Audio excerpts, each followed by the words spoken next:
British കൊളോണിയലിസത്തിനെതിരായ പോരാട്ടം ഉൾപ്പെടെ കരുത്തുറ്റ സാമ്രാജ്യത്വ വിരുദ്ധ പാരമ്പര്യമാണ് ഇന്ത്യക്കുള്ളത്. സ്വാതന്ത്ര്യത്തിനു ശേഷം ഇന്ത്യ ചേരിചേരാ നയത്തിലേക്ക് നീങ്ങി. സാമ്രാജ്യത്വ ശക്തികളിൽ നിന്ന് അകലം പാലിച്ചു. സോഷ്യലിസ്റ്റ് നിരകളുമായി സഖ്യത്തിലായി. മിശ്രിത സമ്പദ് വ്യവസ്ഥ പിന്തുടരാൻ ശ്രമിക്കുകയും ചെയ്തു.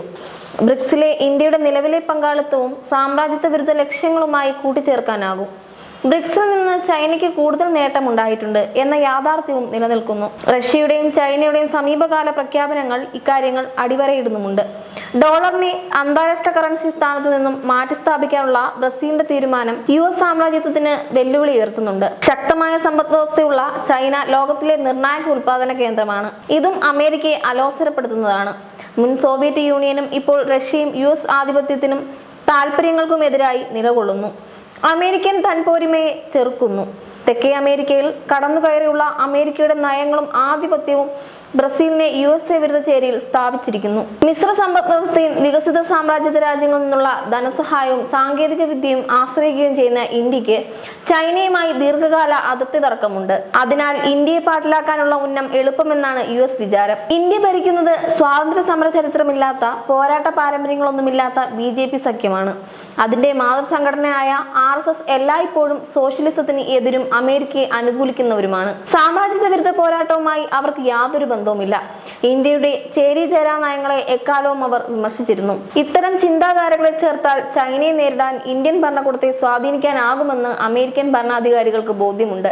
HLB വിദ്യാർത്ഥി വിസകളിൽ ഫീസ് കുത്തനെ ഉയർത്തിയതും താരിഫ് വർദ്ധിപ്പിച്ച് തങ്ങൾക്ക് അനുകൂലമായ കരാറുകളും സാഹചര്യങ്ങളും ഒരുക്കാൻ അവർ ഇന്ത്യൻ ഭരണവർഗത്തിന്മേൽ സമ്മർദ്ദം ചെലുത്തുന്നു. ഇന്ത്യൻ വിപണി അമേരിക്കയ്ക്ക് ആവശ്യമാണെങ്കിലും വിദ്യാർത്ഥികളും സാങ്കേതിക പരിജ്ഞാനം ഉള്ളവരും USA കുടിയേറാൻ ഇത്തരം വഴികൾ തേടുന്നത് അമേരിക്ക ഉപയോഗിക്കുന്നു. US ഭരണകൂടം ഇന്ത്യ വിരുദ്ധ നിലപാട് തുടരുമ്പോഴും രാജ്യത്തിന്റെ പ്രധാനമന്ത്രി മൗനം പാലിക്കുന്നു. USA ഉടൻ തന്നെ അനുകൂലമായ ഒരു വ്യാപാര കരാർ ഒപ്പിടുമെന്ന് വാണിജ്യ മന്ത്രാലയം ഉറപ്പു നൽകുന്നു. അമേരിക്കൻ പ്രസിഡന്റും ഇത് സ്ഥിരീകരിച്ചിട്ടുണ്ട്. സോയാബീൻ, ചോളം, പാലുൽപ്പന്നങ്ങൾ എന്നിവ USA നിന്ന് ഇറക്കുമതി ചെയ്യും. ഇതാകട്ടെ രാജ്യത്തെ കർഷകരെ പ്രതികൂലമായി ബാധിക്കും.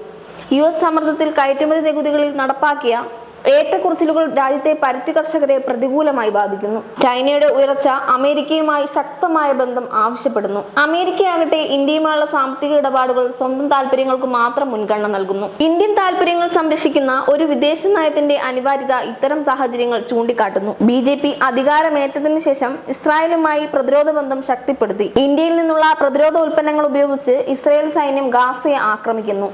രാജ്യത്തിന്റെ പ്രതിരോധ വ്യവസായത്തിന്റെ സ്വകാര്യവൽക്കരണവും പ്രതിരോധ കയറ്റുമതിയിലെ വർധനവും സാമ്രാജ്യത്വ രാജ്യങ്ങളുടെ സൈനിക വ്യവസായിക സംവിധാനങ്ങളുടെ ഭാഗമാകുന്ന യാഥാർത്ഥ്യമാണ് ഇത് വെളിപ്പെടുത്തുന്നത്. പ്രതിരോധ മന്ത്രി രാജ്നാഥ് സിംഗ് പ്രതിരോധ കയറ്റുമതി 27 കോടി രൂപയിലെത്തിയെന്ന് ആവർത്തിക്കുന്നുണ്ട്. ഇതാകട്ടെ സമാധാനപ്രിയരായ ഒരു രാജ്യമെന്ന പ്രതിച്ഛായയെ നശിപ്പിക്കുന്നു. ഫാസിസ്റ്റ് ഭരണാധികാരികൾ പിന്തുടരുന്ന അതിദേശീയതയ്ക്ക് ഇത്തരം സൈനികവൽക്കരണം അനുയോജ്യമാണ്. ഗൂഗിൾ, മൈക്രോസോഫ്റ്റ്, ഫേസ്ബുക്ക് തുടങ്ങിയ ബഹുരാഷ്ട്ര സ്ഥാപനങ്ങളെ ആശ്രയിക്കുന്നത് നിശ്ചയമായും വെല്ലുവിളിയാണ്.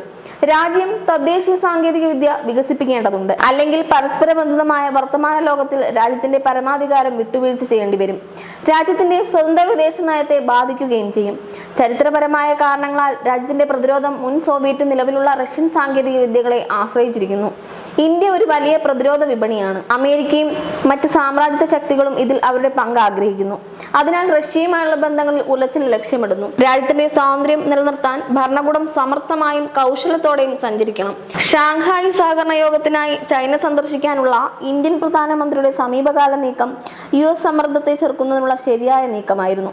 റഷ്യ, ചൈന തുടങ്ങി ബ്രിക്സ് രാജ്യങ്ങളുമായുള്ള ബന്ധം മെച്ചപ്പെടുത്തുന്നതിനും ബലപ്പെടുത്തുന്നതിനും കൂടുതൽ ശ്രമങ്ങൾ അനിവാര്യമാണ്.